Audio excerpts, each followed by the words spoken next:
Zap Crypto, c'est tous les jours, toute l'actu crypto au même endroit. Bienvenue chez vous les zappeurs et zappeuses. Donc Bitcoin qui est tombé aux 98 000 hier soir, ça commence à piquer. Le Nasdaq aussi a corrigé. Quand le Nasdaq corrige, Bitcoin corrige. Ils sont corrélés à plus de 75%. Hein. Donc tu vois bien que quand la bourse corrige, ben, malheureusement les cryptos, ça continue. Bon, alors, il faut savoir que là, cette correction n'est pas justifiée par des fondamentaux qui sont pas bons. Ok, c'est comme d'habitude, ça corrige pour diverses raisons, macroéconomiques, de la peur sur les marchés, tout ce que tu veux, des prises de profit.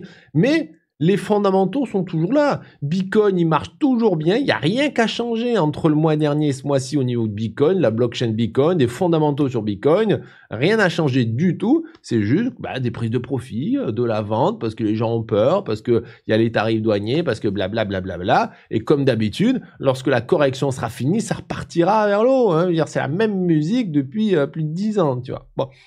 Et donc, certains pensent, comme Econometrix ici, que Bitcoin est sous-évalué par rapport à son contexte macroéconomique, que la baisse actuelle semble davantage liée au sentiment du marché qu'à des facteurs structurels. Alors, le Bitcoin subit encore une forte pression à la baisse. Ce matin, il a même atteint de nouveaux plus bas.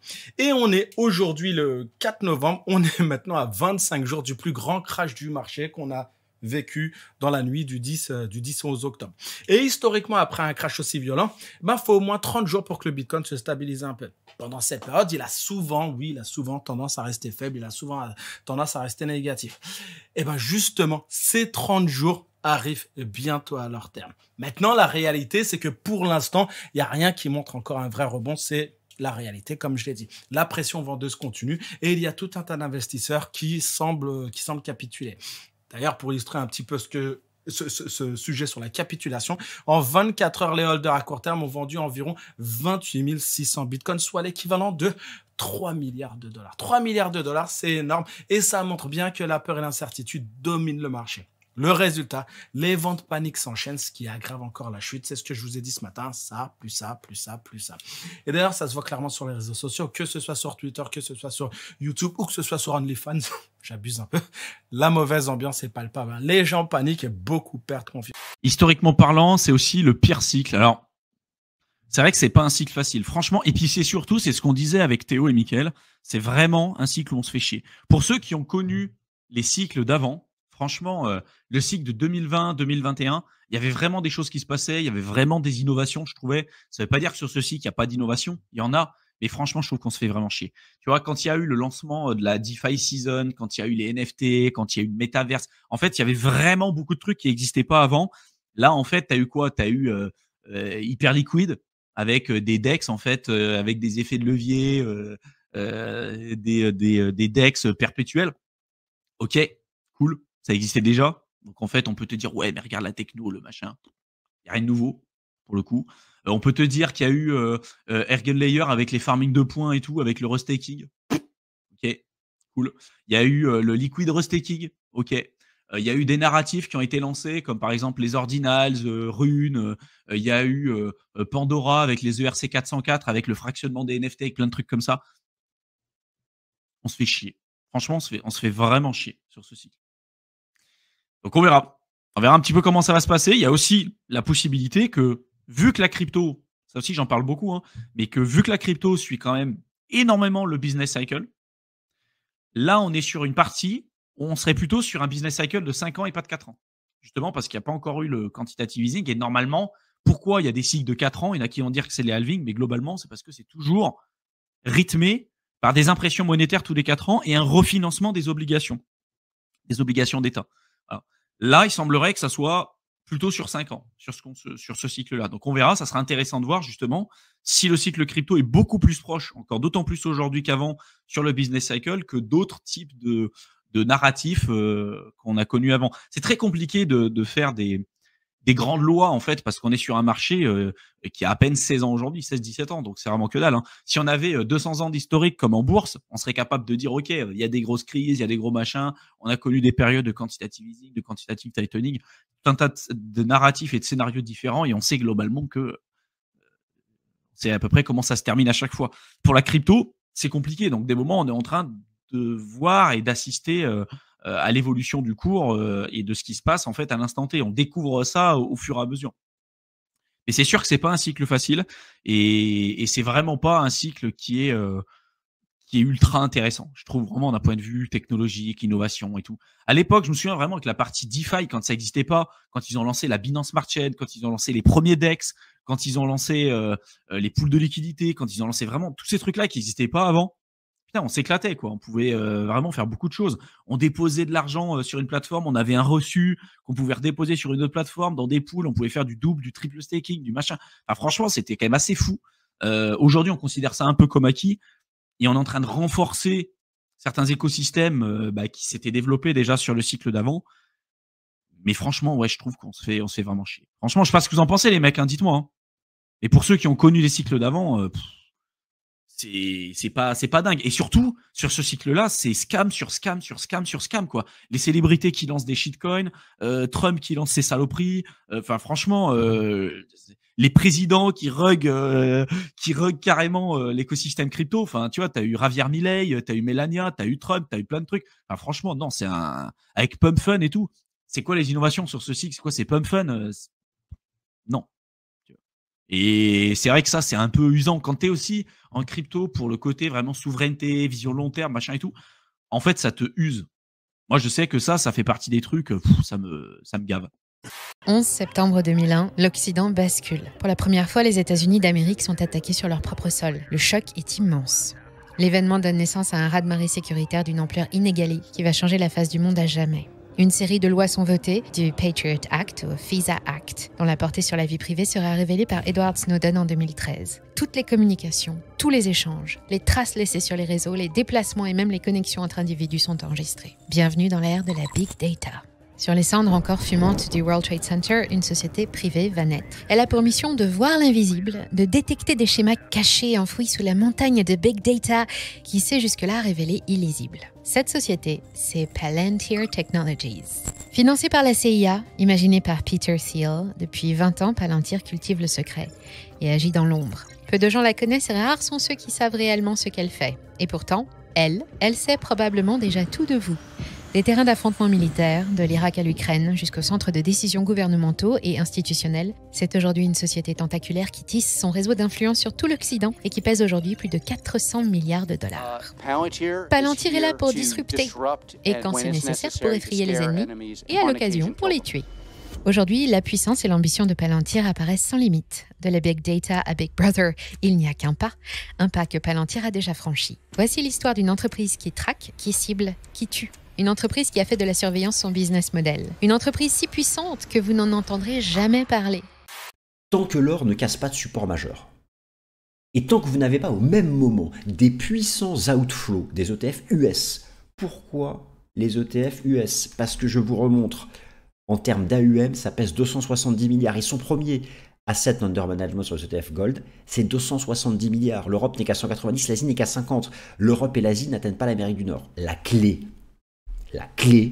ce sont les ETF Gold US. En clair, on ne peut pas argumenter pour un top cyclique tant que vous n'avez pas au minimum une phase de distribution, donc comme par exemple ici en 2011, une longue phase de distribution de cassure de support, ou au moins une cassure de support. Mais le premier support majeur, c'est 3400 $. La partie haute de ce petit range, et ce fut le record historique de 1980, mais ajusté de l'inflation. Ça, je vous l'avais déjà montré. Et en même temps, il faudrait observer plusieurs semaines consécutives d'outflow de cet histogramme bleu foncé qui représente en fait les ETF US. On met Amérique du Nord, mais vous comprenez bien qu'en Amérique du Nord, les US pèsent plus que Canada. Donc, les US. Ces datas, il y a un décalage de 4-5 jours pour leur mise à jour. Ça, je vais regarder ça tous les jours. Tous les jours. Enfin, chaque semaine. Alors, il y a plein d'autres facteurs. Sachez que pour moi, il n'y a pas de cycle là qui est en cause. Il n'y a pas non plus de bear market. Et le Bitcoin, entre guillemets, se nourrit du sentiment baissier pour pouvoir alimenter ses rallyes. Le seul problème qu'on a en ce moment, c'est que le sentiment n'est pas assez baissier. Il n'est pas assez baissier. On voit encore des gens qui disent oui, la tendance est intacte. La tendance n'est pas intacte. La tendance, elle est à chier. Et si c'était pas le Bitcoin, je vous dirais courez pauvre fou. Je sais pertinemment que Bitcoin trouve sa force dans la faiblesse mentale des gens, quand les gens commencent à passer berre, quand les gens commencent à être enthousiastes à short. Et ce n'est pas encore le cas. Hier, le feed sur Twitter pendant la soirée, c'était une catastrophe avec les gens. Ouais, les bros, ils vont tenir bon, vous serez récompensés, machin et tout. Mais c'est pas possible que les gens... Pourquoi ils sont bullish sur un support? Et comme je disais au membre alpha hier, qu'est-ce qu'il y a de pire que des gens qui sont bullish sur un support? C'est des gens qui sont bullish sous le support. Donc voilà, c'était un petit peu compliqué.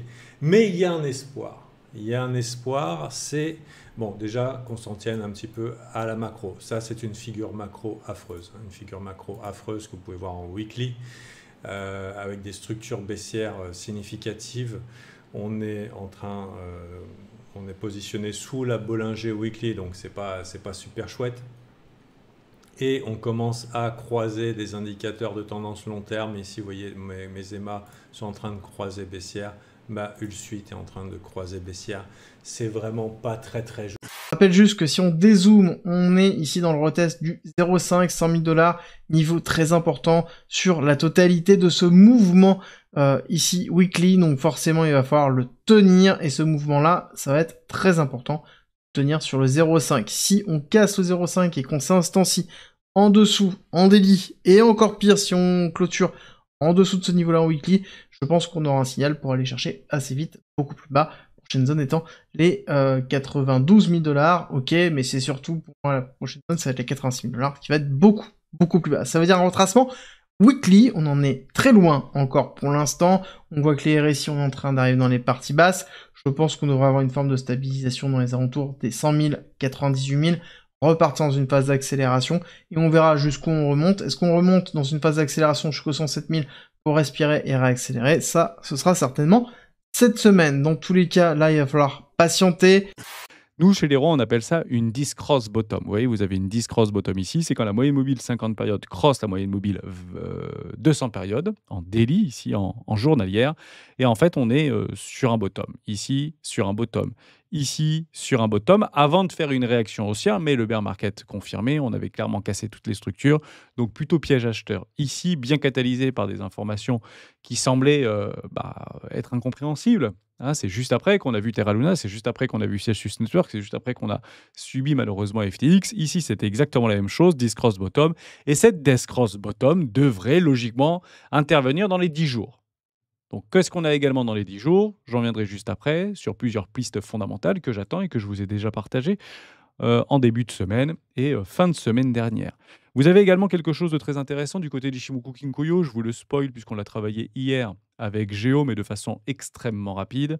On va le passer ici sur Bitcoin, potentiellement Bitfinex, c'est très bien, soit dit en passant, on va rester sur Bitfinex. On va se mettre ici Ichimoku Kinkoyo. Vous avez un premier cross qui est en train de se positionner, notamment en hebdomadaire, et ça, c'est pas haussier. Si on a un cross Kijun Tenkan en hebdomadaire, c'est clairement pas haussier. Sauf qu'en fait, à chaque fois qu'on l'avait eu, on avait fait le bottom. À chaque fois qu'on l'avait eu, on avait fait le bottom. À chaque fois qu'on l'avait eu dans ce cycle, dans cette cyclicité haussière, à chaque fois qu'on avait cross, en fait, on était sur le bottom. Donc, deuxième élément qui pourrait potentiellement intervenir dans une faveur de retournement haussier qui durerait quelques jours, 2 semaines grand maximum. Et le bottom sera donc constaté. On continue avec du mensuel ici. On est sur Tenkan et on a d'ailleurs un magnifique, logiquement, relais haussier par rapport à notre Chikun's Span qui devrait profiter du mois d'octobre 2023. Et logiquement, ça devrait être haussier. On devrait même potentiellement bien finir le mois de novembre. C'est-à-dire qu'on finirait ici, si on fait une fractalisation par rapport à Chikou, une magnifique bougie verte. Alors, peut-être au milieu du range, peut-être en haut du range, j'en ai pas la moindre idée, mais au moins une bougie verte. J'ai un autre indicateur à vous montrer, mais sur Ichimoku Kinkoyo, mais ici en 14 jours, donc ici 2 semaines, on est clairement sous King June et on arrive tout simplement à tenter de transpercer le prix. Bon, on espère et on croise les doigts que ça ne passe tout simplement pas, parce que si ça passe, c'est bear market. Donc ici, ce sera mis à jour dans plusieurs semaines. Ici, on parle plutôt de la bougie du 2 décembre. Donc, on a un petit peu de temps, donc 18 novembre ici et jusqu'au 2 décembre, mais il ne faut juste pas traverser. De toute manière, si j'ai tort, on va très vite le voir en réalité. Si finalement on a bien le top de marché au 6 octobre et qu'on part pour un moins 50%, moins 60%, moins 70%, On le verra, il y a tout qui va se dessiner et malheureusement, je serai invalidé par rapport à mon point d'appui que je suis en train de visualiser. Bienvenue sur ma chaîne d'analyse technique. Aujourd'hui, on va aller faire un tour sur le Bitcoin. Rappelez-vous qu'on avait prévu cette histoire de dump. Effectivement, si on prend directement le retracement de Fibonacci, on voit très bien qu'il y a un retracement au 0,66. Et donc, moi, ce que je préconise, c'est évidemment la chasse aux liquidités vers les 98 000 et après une explosion pour aller partir sur le bull market. Et également, si on fait un tour sur le Total 3, donc qui comprend le market cap de toutes les cryptos, excepté Bitcoin et Ethereum, on voit que c'est pareil, en retracement d'un petit Fibonacci. Également aussi, on passe sur la Kim June et a priori, on devrait faire donc comme prévu, hein, effectivement, on devrait taper les liquidités, vider tout ce lot et puis après repartir évidemment en bull run. Bonjour à tous et bienvenue sur ma chaîne d'analyse technique. Aujourd'hui, on va aller faire un tour sur le Bitcoin. On s'aperçoit que comme prévu, on a cassé un niveau clé aux 105 600 $. Donc si on prend ici cette grosse vague 1, on fait 1, 2, 3, 4. Et donc là, on va s'enfoncer aux enfers. Donc c'est officiellement le début du bear market. Peu importe ce que vous disent les autres youtubeurs, vous le savez ici, on n'est pas naïf. Et donc c'est la fin des crypto-monnaies. Également aussi par rapport au Total 3 qui comprend le market cap de toutes les cryptos excepté Bitcoin et Ethereum. C'est pareil ici. On va prendre les vagues d'Elliott directement ici pour voir un petit peu les différentes vagues. On était sur une grande vague 1 ici, une 2, une 3, une 4, une 5. On a cassé les niveaux clés à 924 et donc on s'en va tout droit aux enfers. Que du bullshit, mais vraiment que du bullshit. On peut faire dire n'importe quoi à un graphique.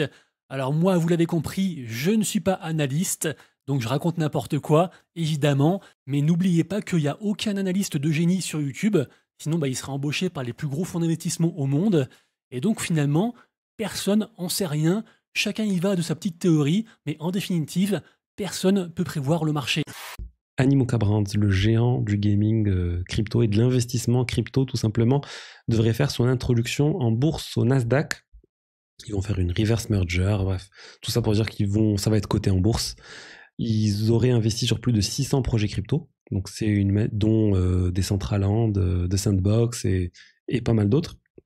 Et c'est une manière en fait de s'exposer à un portefeuille de plein de projets crypto différents. Alors ils étaient à fond sur les NFT une période, mais voilà, c'est le grand public, c'est vous et moi qui pourront choisir d'acheter des actions Animoca à une valorisation qui semble convenable. En 2022, ils étaient à 6 milliards de dollars. On ne connaît pas la valorisation actuelle. En 2025, on verra. Mais je pense que si je devais estimer, je dirais que ça serait quand même un peu moins. Animoca Brands, quand même, à moins... On en parle moins ces derniers temps. Ils ont quand même beaucoup de choses. Hein. Ils ont plein de choses. Mais je sais pas. Je pense que leur narratif finit. C'est pour ça qu'ils se sont tournés maintenant vers plein d'autres choses, la DeFi, etc. Ils ont dernièrement acheté des jetons aérodromes. Je pense qu'ils vont petit à petit basculer plus vers la DeFi. C'est mon intuition. Et plus que sur l'aspect gaming, etc. Je pense qu'il y a un peu plus de mal. On parle beaucoup moins de métaverse, etc. actuellement. Alors que par le passé, on parlait que de ça, des Decentraland, des Sandbox et tout. Si tu n'es pas rassasié, retrouve à gauche le Zap Crypto de la veille et à droite le Zap Crypto de l'année dernière, jour pour jour. Tu as trouvé une ou plusieurs actus intéressantes? Fais-le moi savoir en commentaire.